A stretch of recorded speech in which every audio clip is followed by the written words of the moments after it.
આપણા બધાના જીવનમાં એક ડુંગર હોય છે, જે ઊંચો લાગે છે, તે મુશ્કેલ લાગે છે, અને ક્યારેક આપણે પ્રયાસ કરતા પહેલા જ હાર માની લઈએ છીએ.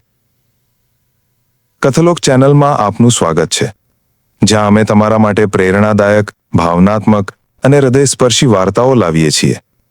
મિત્રો, જો તમને હૃદયને પ્રોત્સાહિત કરતી, વિચારસરણી બદલવા અને ચહેરા પર સ્મિત લાવતી વાર્તાઓ ગમે છે, તો અમારી ચેનલને સબસ્ક્રાઇબ કરવાનું ભૂલશો નહીં. અને હા, જો તમને આજની વાર્તા ગમે, કૃપા કરીને વિડીયોને લાઇક કરો અને અમને કોમેન્ટમાં જણાવો. તો ચાલો આજની વાર્તા શરૂ કરીએ. મીરાનો સંઘર્ષ. મીરા એક મહેનતુ ડિલિવરી સાયકલિસ્ટ છે.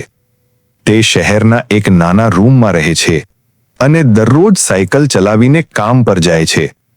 શાંત, નમ્ર અને થોડી શરમાળ મીરા બહારથી સામાન્ય દેખાય છે, પરંતુ અંદરથી એક મજબૂત હૃદય છે, જે દરરોજ પોતાને સુધારવાનો પ્રયાસ કરે છે. શહેરની શેરીઓમાં સાયકલ રેસિંગ, તેના ખભા પર બેકપેક અને તેના હૃદયમાં હજારો આશાઓ. એક નાની જગ્યામાં રહેતી છોકરી, હિંમતથી ભરેલી, જે દરરોજ સખત મહેનત કરે છે, પણ પોતાની જાત સાથે પણ એક યુદ્ધ લડી રહી છે. એક દિવસ તેને ડુંગરની પેલે પર ગામમાં ડિલિવરી કરવાની થાય છે. એ ડુંગરની પેલે પર જે તેને ક્યારેય ચઢવા દેતો નથી. મીરા પણ દરરોજ આ જ પર્વત સાથે સંઘર્ષ કરતી હતી. તે ચડવા માંગતી હતી, પણ અડધે રસ્તે અટકી જતી હતી. થાક, પીડા અને તેના મનમાં એક પ્રશ્ન: શું હું ખરેખર તે કરી શકું? એક દિવસ ત્યાં બેઠેલી મીરાએ એક વિચિત્ર અવાજ સાંભળ્યો. બ્રશનો ખખડાટ, દિવાલ પર રંગનો થપ્પડ. નજીકમાં એક વૃદ્ધ કલાકાર ચિત્રકામ કરી રહ્યો હતો, હસતો હતો. તેણે મીરા તરફ જોયું અને કહ્યું, તમારે દરેક ટેકરી પર સંપૂર્ણ ચડવાની જરૂર નથી. બસ આગળનું 1 મીટર ચડો. મીરા સમજી શકી નહીં, પણ તેના શબ્દો તેના હૃદયને સ્પર્શી ગયા. નાના પગલાઓની સફર. બીજા દિવસે મીરા ફક્ત 1 મીટર ચડી, પછી 2, પછી 3. દરરોજ થોડી પ્રગતિ.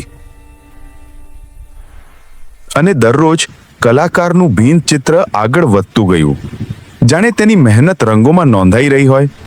પછી એ દિવસ આવ્યો જ્યારે મીરાએ સંકલ્પ કર્યો, આજે તે ફક્ત આરામ કર્યા વગર જ માટે આખો પર્વત ચડશે.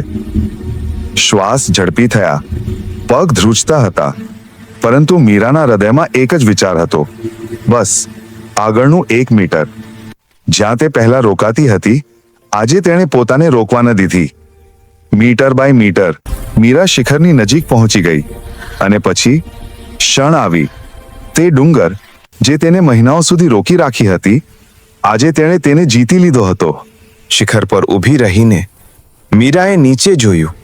તે લાંબો, કઠિન રસ્તો, જે તેણીને એક સમયે અશક્ય લાગતું હતું, તે હવે તેની પાછળ હતું.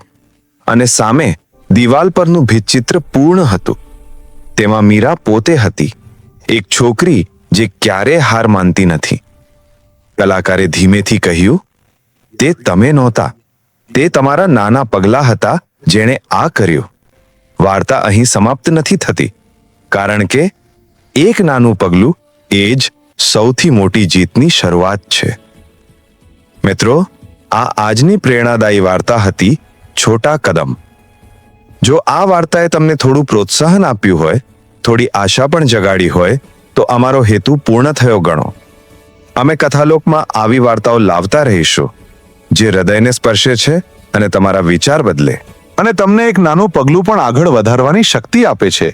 જો તમને વિડીયો ગમ્યો હોય, તો કૃપા કરીને તેને લાઈક કરો અને આવી વધુ વાર્તાઓ માટે અમારી ચેનલ કથાલોકને સબસ્ક્રાઇબ કરવાનું ભૂલશો નહીં. આપણે ફરી એક નવી વાર્તા સાથે મળીશું. ત્યાં સુધી યાદ રાખો, નાના પગલાં એ સૌથી મોટી જીતની શરૂઆત છે.